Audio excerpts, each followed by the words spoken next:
You're in Chicago. Been there for how many years now? 8, 9.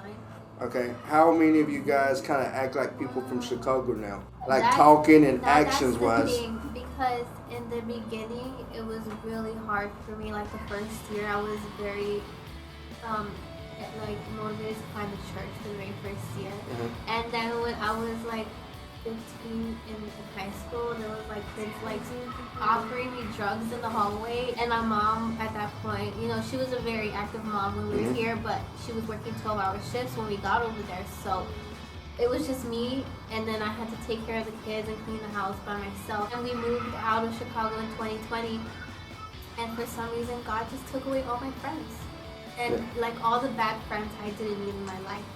And I'm so glad He did, because that's when I started getting back into church and my faith.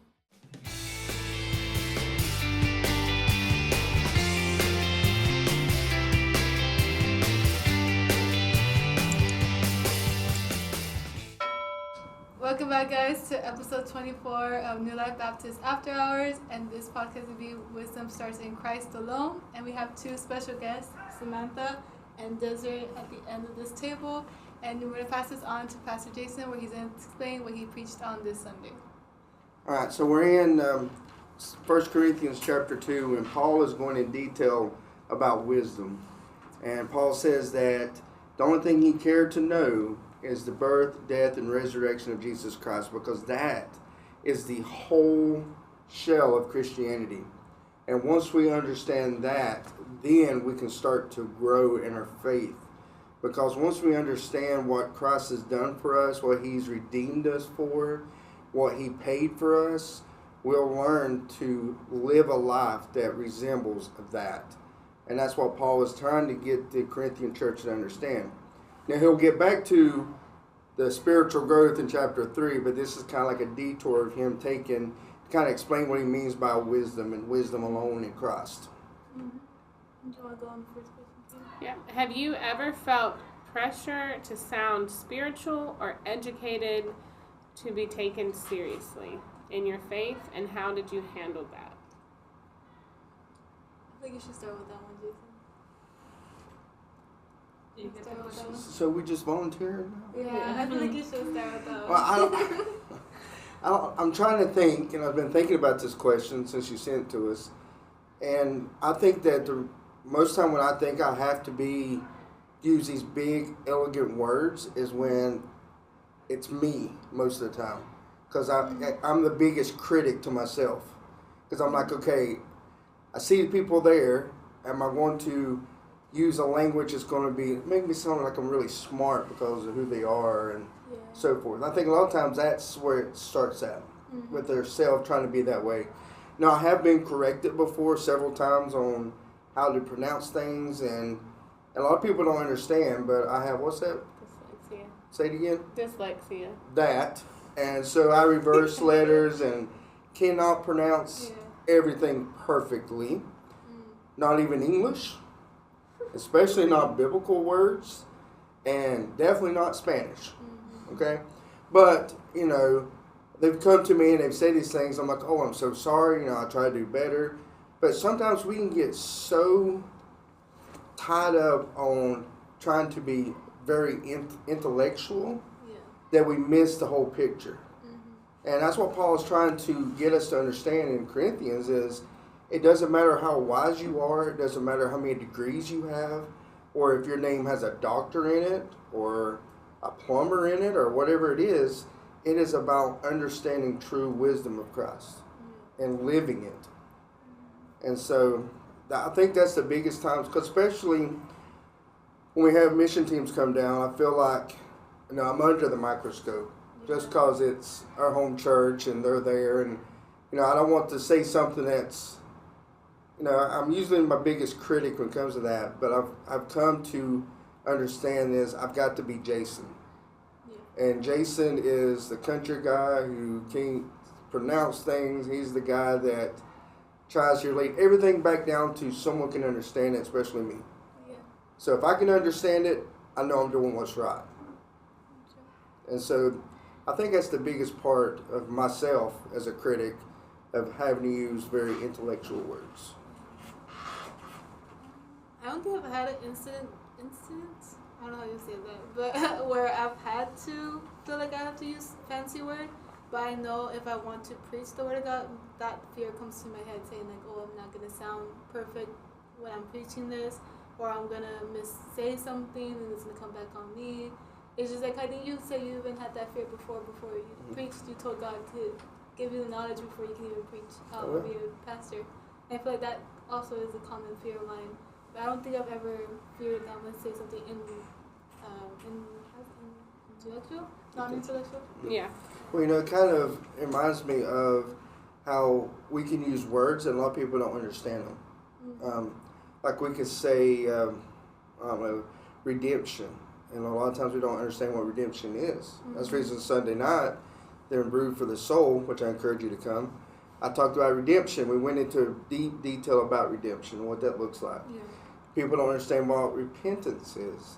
People don't understand what justification is. Yeah. Or sanctification. Or sober-minded. Or sober-minded. Yeah, David didn't know. Yeah. A lot of times sober-minded people just think, oh, it's just for drinking. No, Yeah. sober-minded is to anything that occupies your mind to keep you from making wise decisions. Mm-hmm. That's to be sober-minded. And it could be the alcohol, it could be the drugs, it could be food coma. I mean, if you think about it, you get there and you're like, bad choices. And then social media, any of these things that clouds our thinking. I sent a video today to the men's group, and it's Paul Washer, and Paul Washer is going in detail about the most important thing as believers is we've got to protect the battlefield. Mm-hmm. And that battlefield's our mind. Mm-hmm. And that's where the enemy wants to take. That's the reason why I feel that I'm my biggest critic when it comes to using fancy words. I want people to understand that I'm very wise, but I'm not. That's the reason I don't use a $25 word for a 2-cent sentence. Mm-hmm. Because if I can use a big word, and they'll look at me like, what does that mean? Yeah. So, I think that's our biggest battles are mine. We just got to get control of it. Yeah. And I think sometimes we don't want people to think that we don't know something or that we are wrong or, what if they ask us a question and we don't know it? What are we going to make up something or are we going to say, I don't know, I'll get back to you on that, which would be more mature to say, let me get back to you on that. I'll find out for you.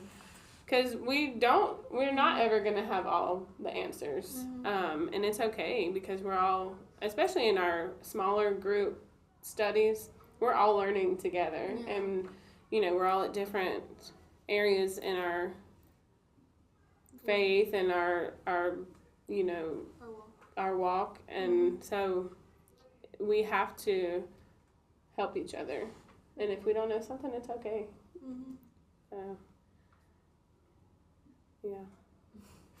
Anyone else want to add something? I feel like sometimes I don't want to be intellectual or speak intellectual because I'm mostly surrounded with my family who has stepped away from the faith, and I don't want them to ever think that I feel like or I'm talking that way because I'm better than them. Oh yeah. So sometimes I humble myself and I'm like, let me talk to them in the way that they'll understand, especially with my little brothers. When they were here going to church, they were much younger. So there's a lot of things they forgot, and I have to re-explain to them because they're going through their teenage years where it's tough.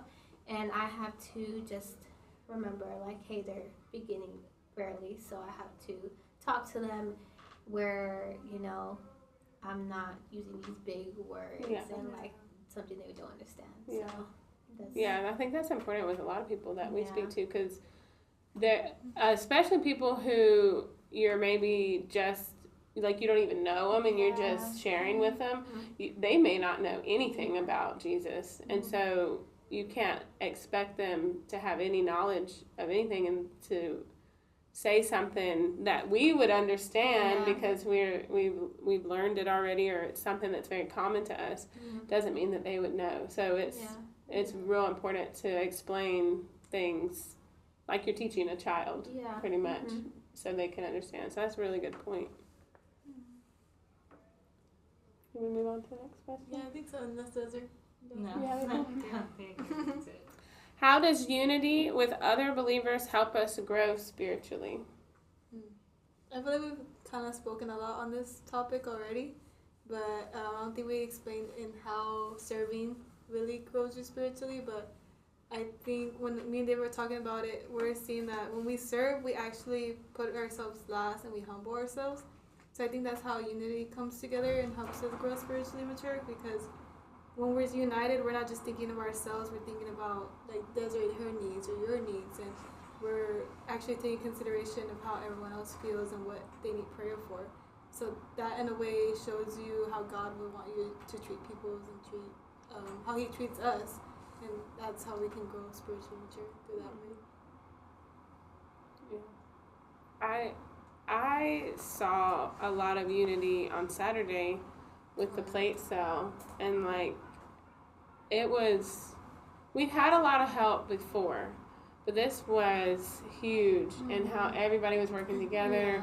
Nobody was frustrated, and then we were tired. It was a lot of stuff going on that day, but we were all working together for one cause. And I think when we have that mindset of what our goal is, what we're striving for, and we're serving at the same time, and I just think that it puts us in a whole different attitude. You guys encourage or feed off one another. Yeah, and it's just really nice because it's just building each other up. And that's why I tell Megan all the time, because when I come down here, I obviously hang out with Megan a lot. And in Chicago, I am very isolated sometimes because I haven't found that community that, that we have here. And so when you surround yourself in the darkness, you tend to stray away and you feel alone and you don't have that encouragement. But when I come down here, I tell Megan all the time, I love talking to you. I love being around you guys because you guys encourage me. And so even if it's just one person that encourages you, that unity, like it makes your day a lot better. And I feel like that's what a lot of people need nowadays, like just to get away from like the social media, the news, all that. So very beautiful here. Sure, because the Lord never created us to be by ourselves. Yeah. That's why it's so important to be in church and be involved in a church. Yeah. Because we're not meant to, you hear a bunch of people say, oh, well, I just do it on my own. God can be with me or wherever, which He can, He is, but it's going to make it a lot harder. And I feel like that got a lot worse after COVID. Oh, yeah. Because a lot of people do not want to go back in person. They keep, I know, for example, up north, they keep saying, especially in the big cities, they keep saying, "Oh, we can watch services online. We can come. Yeah, it's more convenient online." Yeah. I'm like, no, you can't. Yeah. And it says it in the Bible Yeah. that you have to be active in church and like So it's like it's just more convenient. It's just lazy, which Jason's been mentioning a lot. Laziness a lot. It's really sad. yeah. All this rain is making me lazy. Yeah, wake up. Choke that monster. You enjoy unity? You enjoy unity with our churches, right? Yeah. I was just going to say what Sam said about the encouragement. Yeah. I mean, if you think about it, I talked to some people this week and we talked about spiritual maturity because that's where it all comes through. The reason why everything went so smooth Saturday, we did have a lot of people volunteer, but there were people who are maturing in their faith because we've not had one person who complained. Usually when you do events, you'll have someone who's complaining about something. It never fails. But when people are growing spiritually mature, the division doesn't happen. The argument doesn't happen. Those things come into the picture when people are not growing spiritual. Those who are not maturing in their faith. And without being together, you can never mature. It's kind of like what Samantha said, being alone in Chicago is extremely hard. Because that's when the enemy gets in your mind and he runs with it. He takes it and he goes the extra mile. And so that's what the importance of being together to grow more spiritually. It's kind of like if you take your kid, you take a kid and put him in his room and he never comes out. I think of those kids that their parents had took them and chained them to the beds, and they were malnourished and everything. They didn't even look like they was. I think the oldest kid I got was like 15 or 16, and she looked like she was 7 or 8. I think she was 20 something. Oh yeah, but she looked like she was Little, yeah. But anyway, and so that's what happens when you isolate yourself and you don't let them be encouraged by someone else, helping them to encourage and build them up. And that's how we are spiritually. If we're never in church together, we're never lifting each other up, never growing together, the enemy is going to come and destroy it. And that's the problem in most churches. Well, also if you if you don't isolate yourself, but you surround yourself with other people who are of the world, it can stray you away. Mm-hmm. And if you're not around anybody else, they can't keep you in check also. That's right. And making sure you're actually doing what you're supposed to and not committing any sins because you're like, oh, that's okay because It's the world, yeah. It's like, that's okay because no one can see me do it. yeah. It doesn't count. Yeah. And, that's important because who you hang out with is who you're going to start to look like. So you're going to start to sound like. If you take someone, for example, Chicago. You're in Chicago. Been there for how many years now? 8, 9. Okay. How many of you guys kind of act like people from Chicago now? Like talking and actions wise. That's the thing, because in the beginning, it was really hard for me. Like the first year, I was very motivated to find the church for the very first year. Mm-hmm. And then when I was 15 in high school, there was kids offering me drugs in the hallway, and I was so new to the environment and so scared. And my mom at that point, she was a very active mom when we were here, but she was working 12-hour shifts when we got over there. So it was just me, and then I had to take care of the kids and clean the house by myself. And so at first, I just kind of adapted to what I was seeing in my surroundings. Yeah. But then we moved out of Chicago in 2020, and for some reason, God just took away all my friends. And all the bad friends I didn't need in my life. And I'm so glad He did, because that's when I started getting back into church and my faith. It happened all of a sudden. I don't even understand how we fell off or how we stopped talking. But in the beginning, for the first 4 years, I know I got sidetracked and I was... Because that was what you were surrounded by. Yeah. And that's what you started to look like. Like me and Katie, we act like we're just from the valley, except for my country accent, my hillbilliness. But, Oh, we weren't born here? I don't know, man. But listen, I got my catchphrases. It's a muchacho and so forth, right? And we got all those. And Katie's making breakfast like she's born in the valley, raised in the valley. What kind of breakfast was that? Ooh. I just call it nachos and salsa. But But you see, made you guys for breakfast? you see, this is what you adapt to. You adapt to what you've been used to, what you're around, and so if we get together as a church and we stay together and we build each other up and we mature together, it makes it so much easier for us to pour out to others. Now, if you're if you're never maturing, you're gonna get burned out very quickly. And you're going to get so tired of it that you don't want to go. That you don't want to be a part of it. That you don't even want nothing to do with anybody because you're like, man, I can't handle this no more. I'm done with it. And you just stop doing everything. And it happens. And that's why we can never stop maturing in our faith or stop serving. Because when we stop doing that, that's when you're going to start to be dragged away. Just as Desiree and Samantha said, dragged away from the faith and start following the world. And it is especially us being in the ministry, I think all of us sitting here, we're in the ministry. we're all serving in some capacity, and it's not easy because we are expected to be here, and that, you know, we have things that have to get done, and it's different than somebody just coming to church and just being a part of the church, because it's a lot, and like you said, we can get burnt out. But at those right moments, the Lord gives us the restoration and the boost that we need to keep going. And like, we'll see, you know, somebody new come to Bible study who we didn't ever think would come, or like the last podcast with Brittany and Manuel, like that was really encouraging to see a new couple that has been at the church.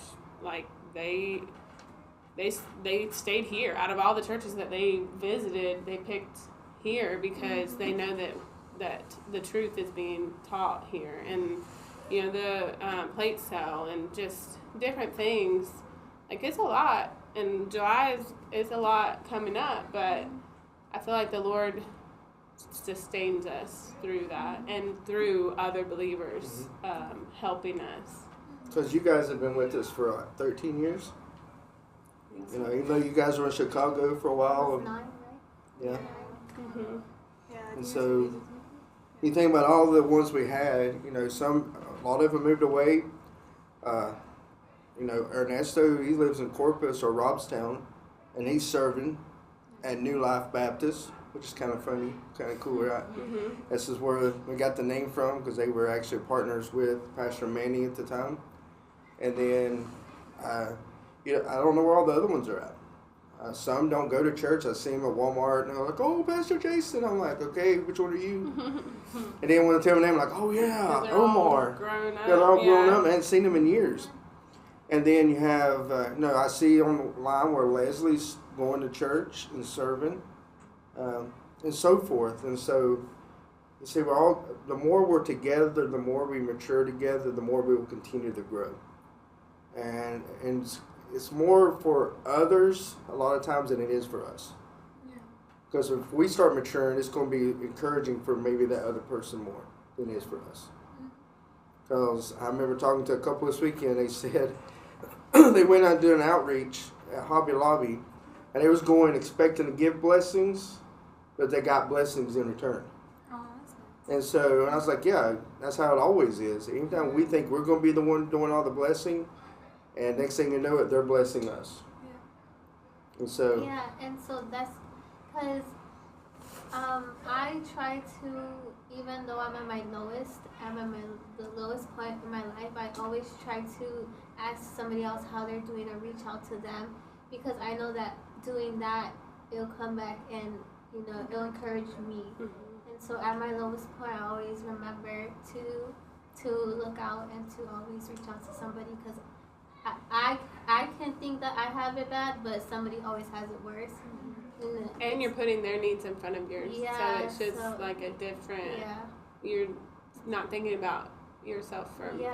And it distracts me from what I'm going through, and like, hey, you can have it so much worse, just reach out to other people.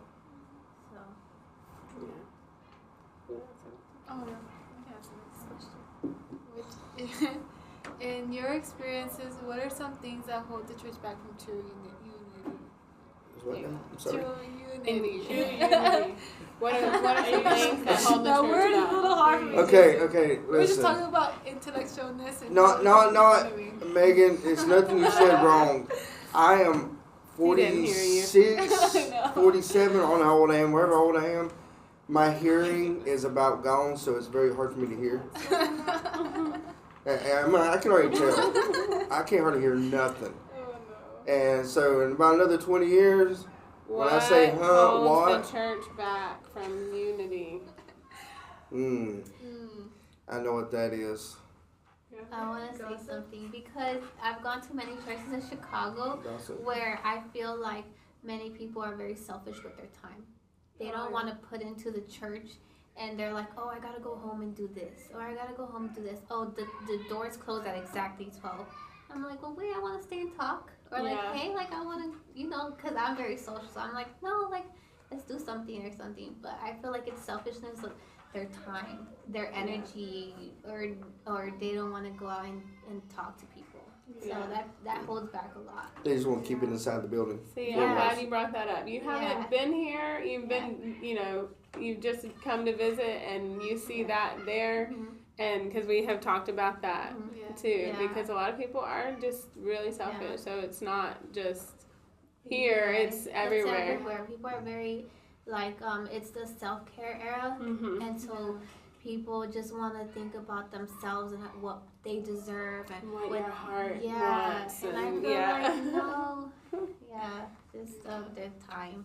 Yeah, I have noticed that a lot. So Desiree, what was you saying? Gossip. Or when the pastor makes fun of you for not saying the right words. That's not what I said. That's a deep-rooted trauma. It sounded personal. For all you those on the outside looking in, that is not true. But anyway, I think the biggest problem in unity is the selfishness. It's the gossip, and wanting to make everybody else look worse than us. And we are in that self-centered age, and as part of scripture it says that you'll know the end of times when they have itching ears but can't handle the truth, and whenever they are lovers of money, lovers of self, and that's exactly what we're in. We have selfie Sunday, Doug face and all. That pastor already I think that's older now, but well, listen, I'm old. We might bring it back. I'm old, but still. But listen, we were somewhere this weekend, and someone sat there, and she kept going. She was probably like being on live or something. No, she was taking a picture, looking at herself, and she Hype her up. And I'm like, Girl, you really? look beautiful. You got really? this. I mean, to be honest with you, I very seldom even look in the mirror, and my outfit kind of shows it. But the thing is, it just blows my mind how we just sat around and just snapped pictures of herself. And I guarantee if we looked at people's phones and their portraits, I bet you their selfies album would be like tremendous. My dog album. Yeah. Because that's where we're in that mindset. And so we just expect church to come and get catered and go home. And not to be a part, not to grow in wisdom. We just want the hell insurance. We don't want to go to hell, but I don't want to talk to you. I don't want to do anything. I don't want to do anything. Or you want God to fix your problems, but you don't want to put in the work. Yeah.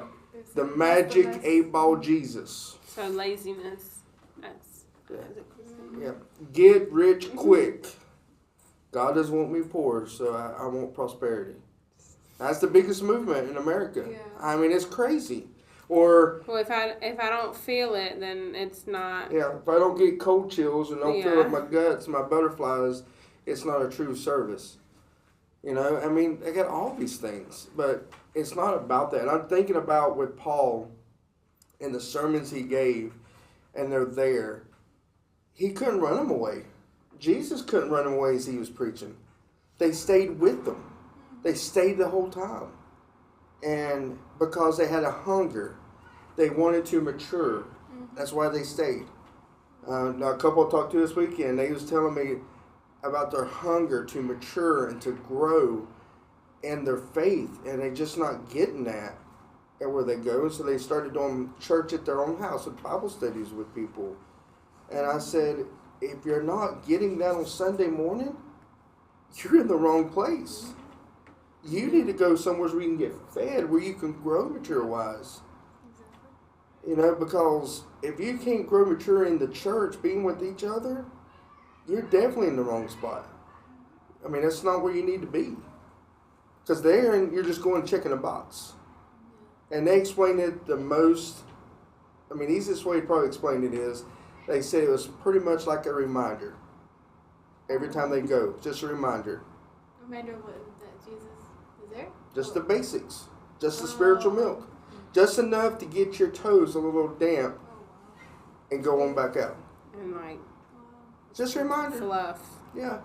Just a reminder. Just tickle your ears and say, hey, Jesus loves you. I know we're going through some stuff, let's pray together and just trust in Jesus. Y'all have a good day. Bye. But no education, No depth in growing in the Word. Yeah. no You know, knowledge. and that's where I really have a hard time with teaching topical preaching, which I know a lot of people do, but to me that's kind of being lazy, because I could just go back and pick a sermon from years ago and just preach about love because I want to. Preach about hope. But when I do verse by verse, chapter by chapter, I don't get a chance to be lazy. And I really can't use my sermons from the past because it doesn't match what I'm preaching to. That congregation is totally different today than it was then. And the Word of God's alive. So as a pastor, you can't be lazy when it comes to handling the Word to people. And so, I mean, it's got to be depth. If there's no depth, it's like a spiritual mud puddle in South Texas. It rains 1 minute and completely dry the next. That's just a reminder.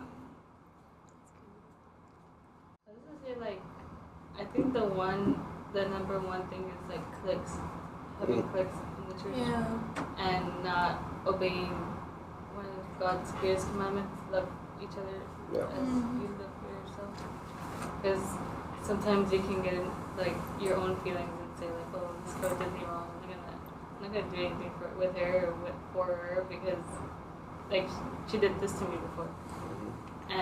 But no, we have to choose to forgive and move on and love everyone even if they don't love you. Yeah. Basically. Yeah. I mean, that's true. I mean, you do have, no matter where you go, you're going to have cliques. You know, and some people might think we have our own cliques here. But the thing is, it's not their own cliques here. What it is those cliques that they're seeing are those who are coming to Bible studies together. Yeah. They're always here. You think about if the ones who stay after church service are more than likely the same ones that are here on Wednesday night. Yeah. And the ones that are here on Wednesday night are more likely to be here on Thursday night for men and women's Bible study. And more than likely, those same group of people will be there for Brew for the Soul. But for those who are not serving and growing in their faith, the enemy comes in and says, you're not part of that clique.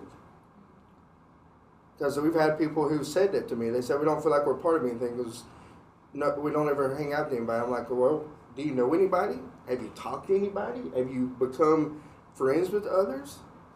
No, but I see these people and these people. I'm like, yeah, I can explain that. They come to Wednesday night, Thursday night, Sunday night. Where do you fit in this picture? Sunday morning. I'm like, okay. Do you talk to them after the service? No. I said, I know you don't because I see you running out the door as soon as the service is over. And so the only person to blame is I. But a lot of times you do have cliques that don't talk to anybody, but they're not coming to the Bible studies. Those cliques are just hanging outside like the church. Toxic cliques. Yeah. Yeah, and we have to make sure that we are friendly to everyone and not singling anyone out.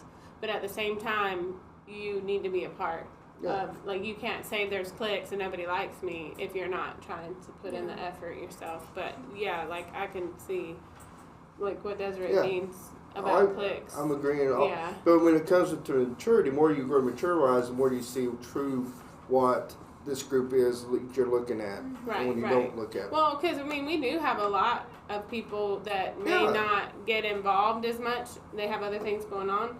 But they're not going around like, well, nobody likes me. I'm not in a clique. Because they're growing maturity. Yeah. And they don't see it like that. Yeah. But yeah. I think our church is real good and welcoming. I think so. That's like Cindy, goes around says hi to everyone. That's the biggest thing that I've heard compliments from here is people just welcoming, and it's like a family. Yeah. If we could only get Megan to hug people's neck. No, I talk to people though. I talk. You do. I wave. Yeah. See? I wave. I go and make conversations with them, so I'm getting better. You do. I'm just have picking. the physical touch towards it. Yeah, it's not good. It's not necessary. We can go on to the next question. What number question? We're on 4. Let's see. I like this question a lot.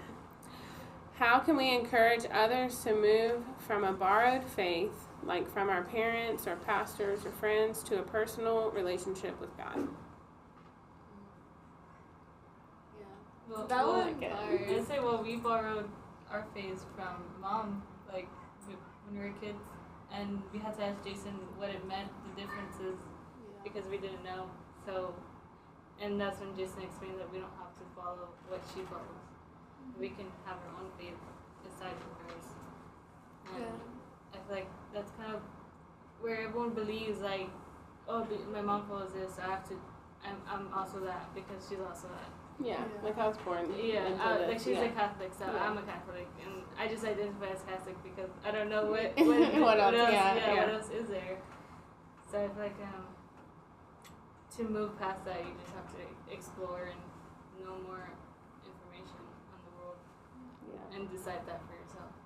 And then that was hard for us to move from Catholic to Christian. Not hard, but in sense of like when we told our family like, oh, we're not gonna be Catholic, we don't want to get baptized, we don't want to go through all that process you guys have to go through.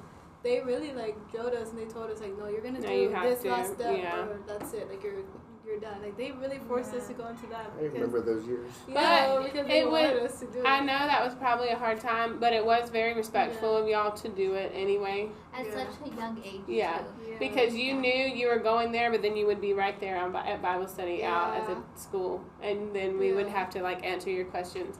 But like to still obey your mom, and that was mature for a young kid. I feel like we didn't have a choice. Yeah, I know, but you tried to say like no, but still, I think it was pretty good. The same thing for us. For me, my mom, she was exploring a lot of different religions, and at the very beginning, she didn't want me to go to church with you guys.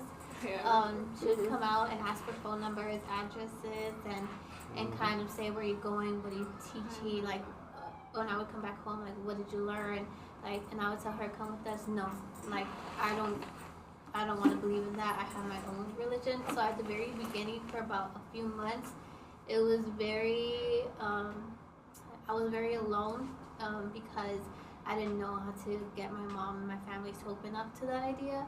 But I definitely think an encouragement is to pray, because I remember Jason and I would pray all the time, and then little by little my mom started coming and my whole family. So definitely prayer works to encourage not only yourself but for your family to come as well, and for them to open up and understand, your faith and respect it too. So prayer works. Because like once you start it, then your whole family can jump in line. Like kind of like Isaac. Like when I first met him, he told me I asked his faith because Jason told us that that's the one number one That's the question. first question. Because Jason told me to. So I asked him and he said, well, I was a Catholic, but then my mom turned a Christian, so I guess I'm a Christian? I was like, well, are you a Christian or you're a Catholic? I'm confused. Oh, she got you, Isaac.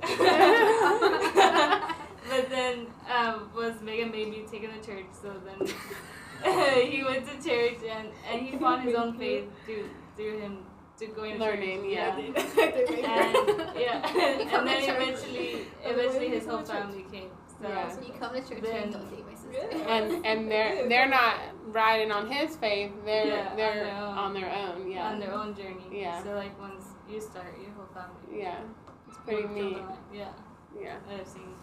To clarify, I didn't make him. I just kept asking why wasn't he in church. He was in church and he wasn't with her. I was like, no, he doesn't come this Sunday. Yeah, I think we had that conversation too.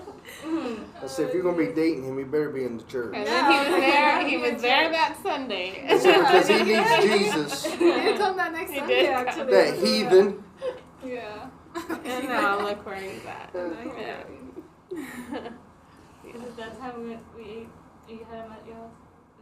Was that Sunday you told him he had to come? I can't remember. No, I think he had came.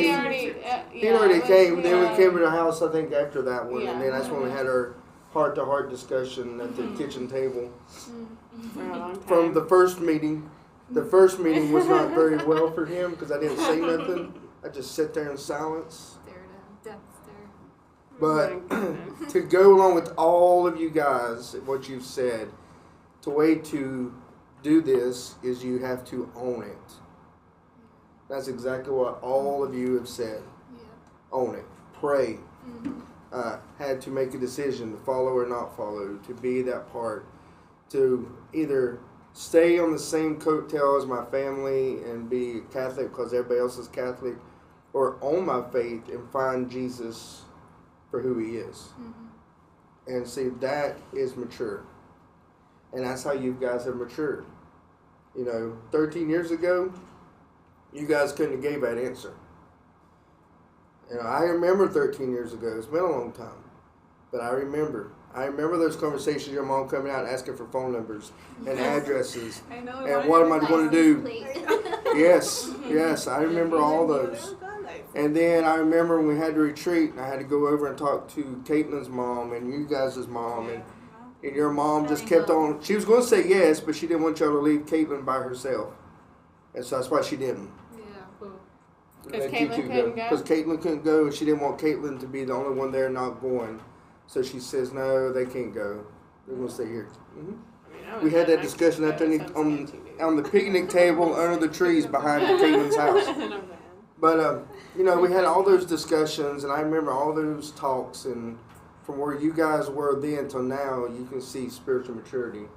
And that stuff didn't happen until you guys decided to own your faith, to actually take initiative. To take initiative to grow in it. I hadn't took initiative to work out yet. I know Megan asks me all the time, but I hadn't taken that initiative. You tell her no. Only when it comes to that. See, you tell her no. Or going to the beach on 4th of July. But, I mean, you're going to tell the rest of the world, and now they're going to know we're going to go, and they're going to go now. I told you. I'm not going to be. You'll post it after. But the thing is, you have to own it. And you got to make it part of your life. Just as Megan is on running, and she's made it part of her life, and it's part of her ritual thing to do. And I think in that video I sent to men, that's what Paul Washer's talking about, is that we have to own our brain. We have to take it over our mind and renew it daily. And that's why it says in 2 Corinthians 10:4 that we should take every thought captive and expose it to the light. That is what he's called us to do. And if we do that, and then that way we can always be walking in the light, and we can be maturing in the light. Are you saying that kind of reminds me of Isaac's mom? She told me that the way she had transferred into Christianity, so her whole family was Catholic, so she grew up in that.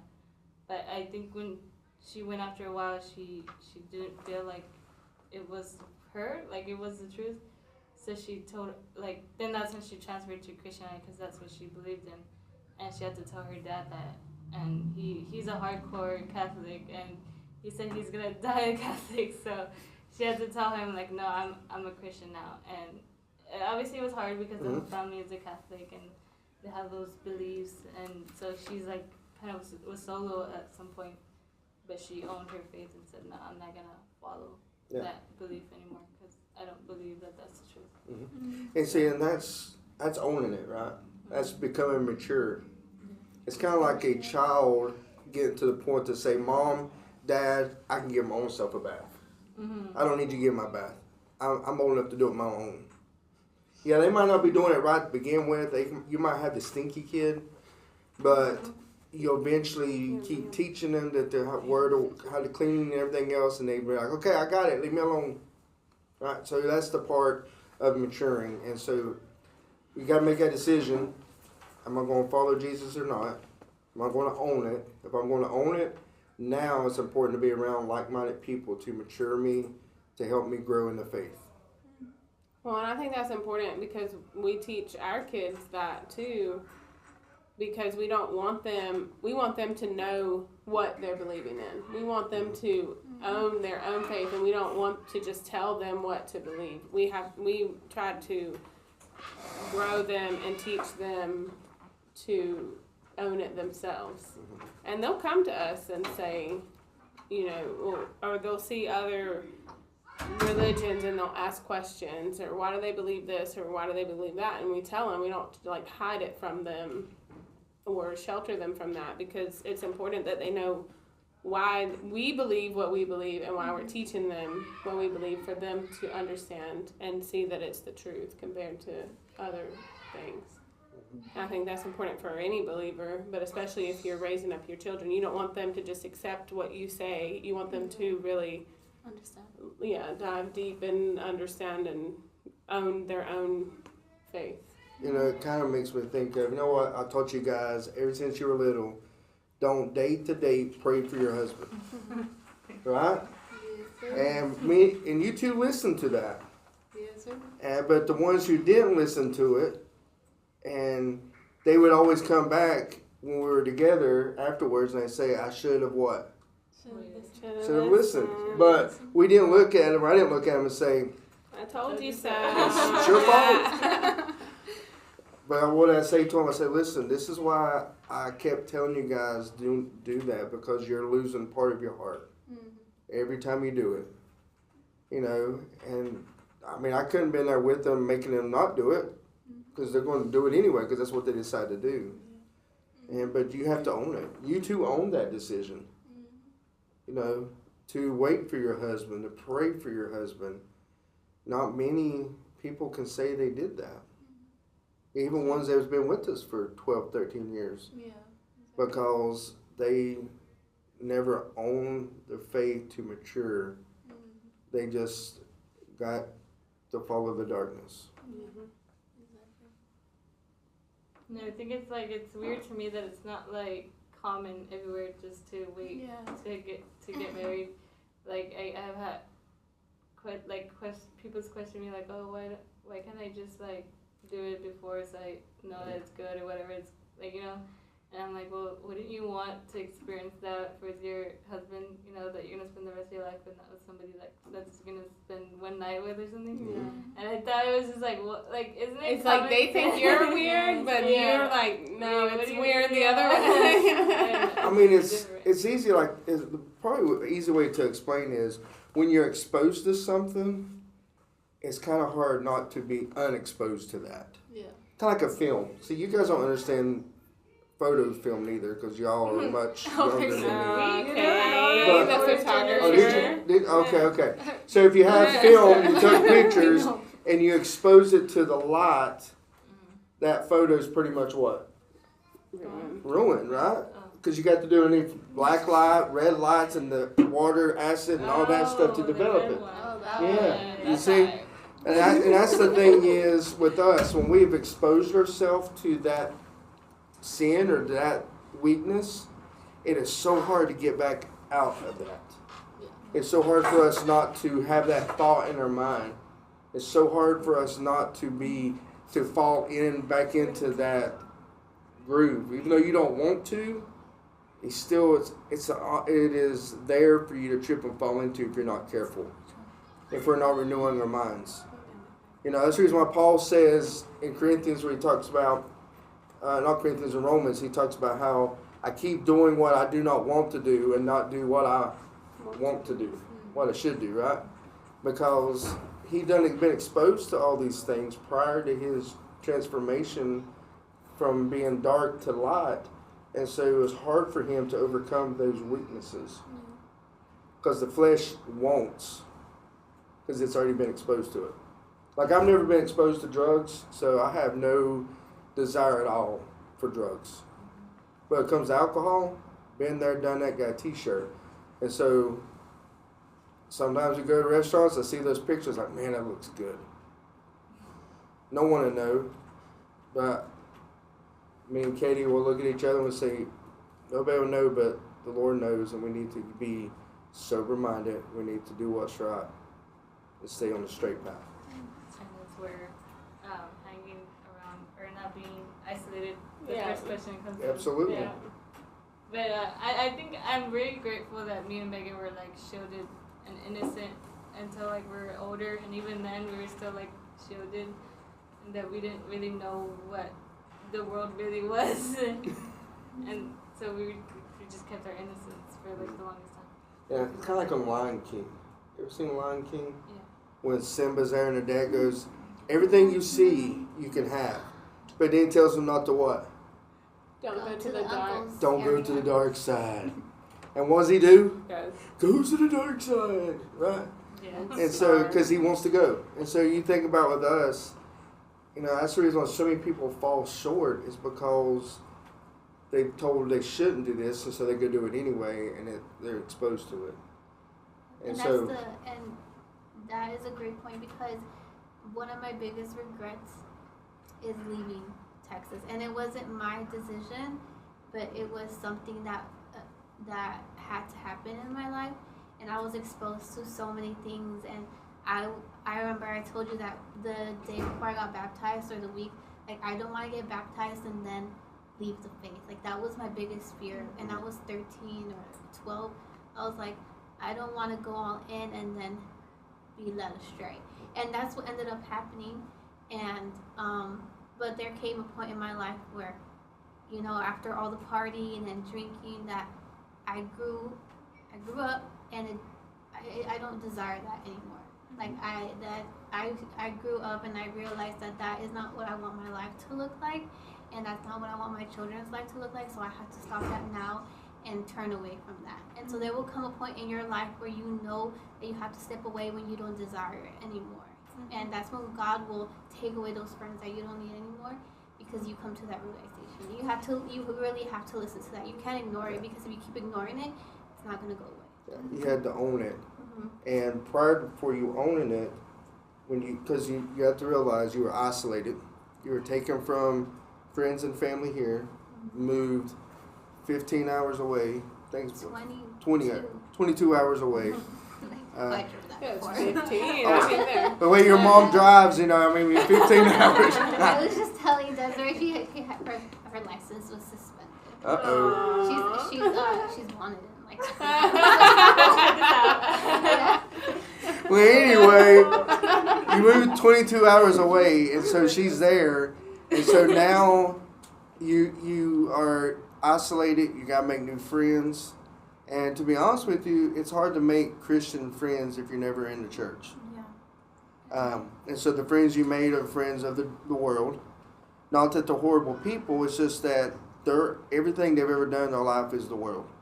Yeah. And here you guys were isolated, and because y'all were together, we were growing together spiritually and encouraging one another, and so you guys wasn't exposed to as much. Even if you was exposed to it, you said, no, we're not doing that. We choose not to do that. Because it was easy to be exposed because you had other little kids over there, which I know how they think and they act, but you guys never went along with them. I won't say their names, but you didn't go along with them. You're like, no, we're not following them because we know that they're just bad news because they don't want nothing. And so you guys stayed away because you're all together. Even though maybe a couple of the brothers would come over and you'd hang out, but you wouldn't hang out with the other ones. You know how bad they were. And so you were isolated together and growing together and maturing together. And when you don't have that, it's easy to fall into the darkness. It's easy for us to fall away from the Lord because a idle mind is the devil's playground. That's not biblical, by the way, but that's just a saying. Gotta say it because some people might think it's biblical. But when you sit and just think, we start to let the demons come in and start manipulating us into the point of saying, hey, I can't speak intellectual. And so I can't share the gospel with somebody. Because that's what they want to say. I don't know all the answers. So I can't share the gospel with them. If I pray over my food, my family's going to think I'm weird. So it's going to be, thank you, Lord. Real quick, or whatever. Just so you don't. I know we've been there. We may have to make a decision that, hey, let's just pray when we're at her family's house. And so we sat there and we'd pray. Just us. Then got to the point where her dad goes, Jason, you want to bless it? Because, well, he's already blessing her food. And so you see, it's just that we got to make a decision. If we sit there with the idle mind, a quiet mind, the enemy is going to come in and make us overthink everything. He's going to make us fall to the darkness because we're not maturing in our faith. We're staying at the same spot we're at. And so we got to get into the Word and get together so that way we don't have an idle mind and we don't have the opportunity for the world to come in and get you to fall off the path of Christ. We ended there, I think. I think it was a good ending. Unless anyone else has something to say more. No? Okay, so we'll end it there, guys. But if you guys want to be encouraged, want to learn more about God's wisdom and how you can do this with Christ and Christ alone, do join us on Sunday services, 9 a.m. Spanish, 10 a.m. Bible study, and 11 a.m. English service. And we do have Bible study on Wednesdays at 6:30 p.m.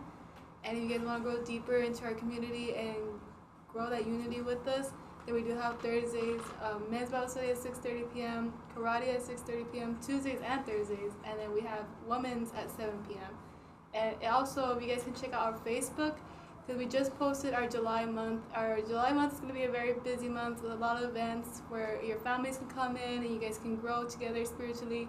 And you guys just, I know VBS is coming out in 2 weeks, if I'm not mistaken.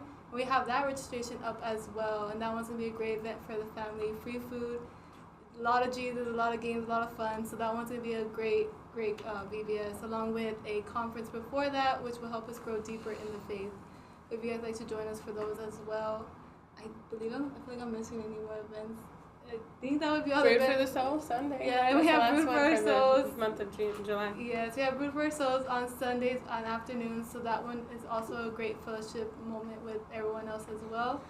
But if you guys could just check out our Facebook, share that calendar, or even save those dates for yourselves to be able to join us. And if you guys can like, subscribe this video, and share it to anyone who needs this encouragement as well. Hasta luego.